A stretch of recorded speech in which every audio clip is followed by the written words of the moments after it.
Shalom Ubracha, nous poursuivons aujourd'hui avec la deuxième Mishnah du sixième Pérek. La Mishnah nous dit le Yetsé Haïsh. Après avoir vu les dynimes avec quoi la femme peut sortir, ne peut pas sortir pendant Shabbat, la Mishnah ici nous dit un homme ne pourra pas sortir besandal la messouma, avec une chaussure, une sandale qui est messouma, qui a des clous. Les Chachamim m'ont interdit, Shabbat et Yom Tov, de sortir avec une chaussure qui a des clous. Même si ces clous étaient là pour renforcer la chaussure, c'était comme un sabot de bois, on avait mis des clous pour bien renforcer la chaussure, c'est interdit parce qu'il y avait eu une histoire, une époque où les Juifs s'étaient cachés à cause d'un décret.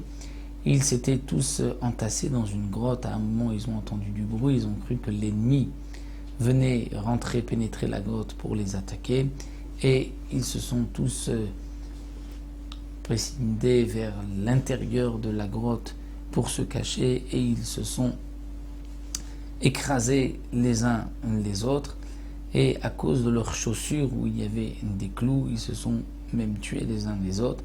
Et c'est pour cela que depuis, les Chachamim ont interdit de sortir avec des sabots cloutés pendant Shabbat et Yom Tov, bien que ce n'est pas en rapport avec Shabbat et Yom Tov, puisque ceci aurait pu même arriver un jour de semaine. Mais étant donné que cette histoire a eu lieu un jour de Shabbat ou Yom Tov, de Shabbat, donc c'est pour cela que les Chachamim ont interdit Shabbat et Yom Tov.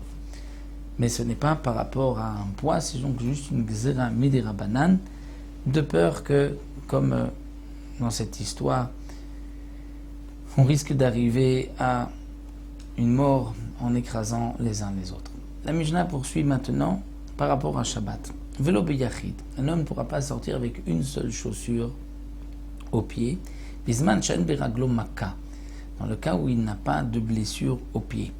C'est-à-dire que si il sort avec une seule chaussure, alors les gens vont dire, on a deux explications, ou bien les gens vont dire, tiens, pourquoi il n'a qu'une seule chaussure? C'est que l'autre chaussure, il l'a cachée, il l'a mise sous le bras, donc il est en train de transgresser Shabbat.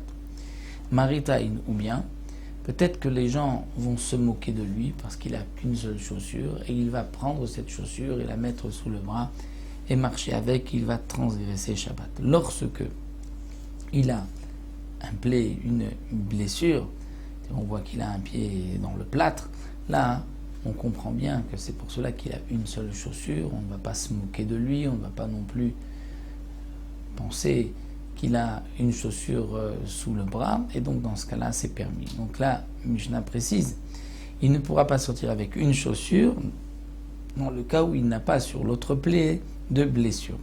Velo betfilin, on ne pourra pas sortir avec les tfilin. Là aussi, on ne pourra pas sortir avec les tfilin, même si nous savons qu'il y a une marloquette, est-ce que Shabbat on peut mettre les tfilin ou pas, même d'après celui qui pense que Shabbat on peut mettre les tfilin, mais si cet homme a besoin de se soulager et que pour ne pas rentrer dans la toilette avec les tfilin, il risque de les enlever et même de porter arba amot, 4 amot dans le shtarabim, de transgresser Shabbat. Velo bekamea, un homme ne pourra pas sortir avec une kamea qui était écrite, donc des mots qui étaient écrits sur des noms de malachim ou autres qui étaient écrits sur un parchemin, comme refoua, comme remède. Un homme ne pourra pas sortir avec pendant Shabbat, que ce soit quelque chose d'écrit ou même il y avait des herbes, parfois bisman shelo mina mumche, dans le cas où ça n'a pas été écrit par un spécialiste, par un homme qui a déjà fait ses preuves. Un homme qui a fait ses preuves, à ce moment-là, ça devient comme un bijou pour le malade, comme une partie de ses habits. Il n'y a pas d'interdiction de sortir avec pendant Shabbat. Mais si celui qui a écrit cette kamea n'a pas fait ses preuves, n'a pas guéri au moins 3 personnes avec, dans ce cas-là, on ne pourra pas sortir avec pendant Shabbat. Velo beshirion, un homme ne pourra pas sortir avec shirion. Shirion, c'est une armure, dessus sur tout le corps, ni bekazda, ni avec un casque en fer, velo bemagafaim, ni avec magafaim, comme des bottes en fer avec lesquelles on sortait en guerre. Et étant donné qu'on ne sortait avec que en temps de guerre, les Chachamim ont interdit de sortir avec pendant Shabbat.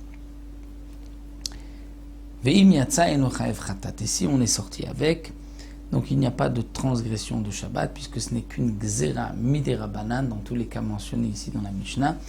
Donc puisqu'il n'y a pas de transgression minatora, il n'y a pas de chiyuv chatat. C'est seulement lorsqu'on a une transgression minatora qu'il y a un chiyuv chatat. Ici c'est une gzera miderabanan, de peur qu'il y ait une transgression minatora.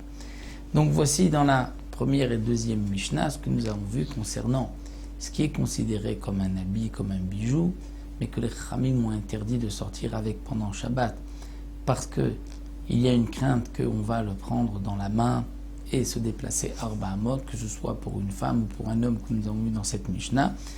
Et jusque-là, nous n'avons pas vu ce qui est Minatora, que Midirabanan. Dans les Mishnahs qui suivront, nous verrons même les interdictions Minatora. Ça, donc, nous laissons pour la troisième, quatrième et cinquième Mishnah, où il y a même là une interdiction Minatora de sortir avec telle ou telle chose, comme nous le verrons.